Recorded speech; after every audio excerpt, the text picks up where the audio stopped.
ಏನ್ಲೇ ಮಗ ಅಸಲು ಕಾಲೇಜ್ಗೆ ಬರುವಲ್ಲ? ಏನ್ ಬರ್ತಿ ಬಿಳ್ಳೆ ಲೇ ಮಗ ಅಲ್ಲಿ ನಿನ್ ದುಡ್ಡು ಬಿದ್ದದ್ ನೋಡ್ಲೆ. ಬಿಳ್ಳೆ ನಂಗೆ ಕಳ ಬಿದ್ದಿರೋ ದುಡ್ಡು ತಗೊಳಂಗಿಲ್ಲ. ಲೇ ನಿನ್ಗೇನು ಹುಚ್ಚೆ ಅನ್ಲೇ? ನಿನ್ಗೆ ದುಡ್ಡೇನ್ ಜಾಸ್ತಿ ಆಗವ? ನಮ್ಮ ಅಣ್ಣ ಚೆನ್ನಾಗೆ ದುಡಿತದನ್ ಬಿಡ್ಲೆ. ಹೌದಾ? ಹಂಗಂದ್ರೆ ನನಗೆ ಇವತ್ತು ಸಿನಿಮಾ ಕರ್ಕೊಂಡು ಹೋಗು. ಶೋ ಎಷ್ಟು ಗಂಟೆಗೆ? 9 ಗಂಟೆಗೆ. ಸರಿ ಇಲ್ಲ ನಾನು ಇಲ್ಲಿಗೆ ಹೋಗಿ ಬರ್ತೀನಿ. ಸರಿ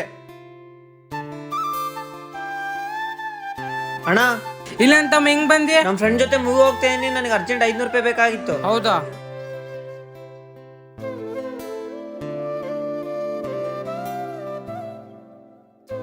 ಅಂತ ಪ್ರೆಸೆಂಟ್ ಬರೀ 300 ರೂಪಾಯಿ ಅಷ್ಟೇ ಐತೆ. ಅದೇನಣ್ಣ 300 ರೂಪಾಯಿ ಕೊಡ್ತಿದ್ದಿ?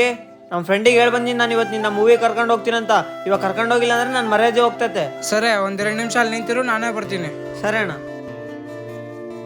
ಏ ತಮ್ಮ, ಒಂದು ಟೀ ತಾಂಬ. ಹಾ ಸರಿ ಅಣ್ಣ, ಬರ್ತಾ ಇದ್ದೀನಿ.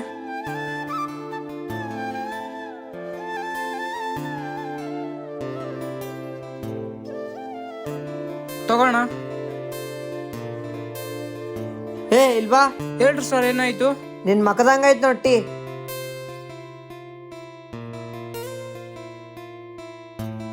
ಅಣ್ಣ ಬಿಲ್ ಎಷ್ಟಾಯ್ತು? ಅಣ್ಣ 200 ಆಯ್ತು ಅಣ್ಣ.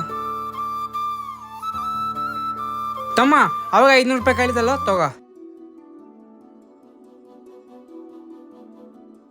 ದುಡ್ಡೇನು ಬೇಡ, ನೀನು ಕರೆಕ್ಟ್ ಟೈಮಿಗೆ ಮನೆಗೆ ಬಂದ್ಬಿಡು.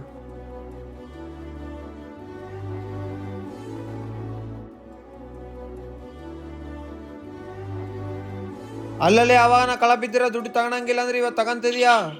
ನನಗೆ ಇವಾಗವರೆಗೆ ದುಡ್ಡಿನ ವ್ಯಾಲ್ಯೂ ಏನಂತ ಗೊತ್ತಿಲ್ಲ, ಆದರೆ ನಮ್ಮ ಅಣ್ಣ ಕಷ್ಟ ಬೀಳೋದು ನೋಡಿ ಈ ದುಡ್ಡಿನ ವ್ಯಾಲ್ಯೂ ಗೊತ್ತಾಗಿದೆ. ಈ ದುಡ್ಡು ದುಡಿಯೋಕ್ಕೋಸ್ಕರ ಜನಗಳು ಎಷ್ಟು ಅವಮಾನ ಪಡ್ತಾ ಇದ್ದಾರೆ ಅಂತ ನನಗೆ ಇವತ್ತೇ ಗೊತ್ತಾಗಿರೋದು.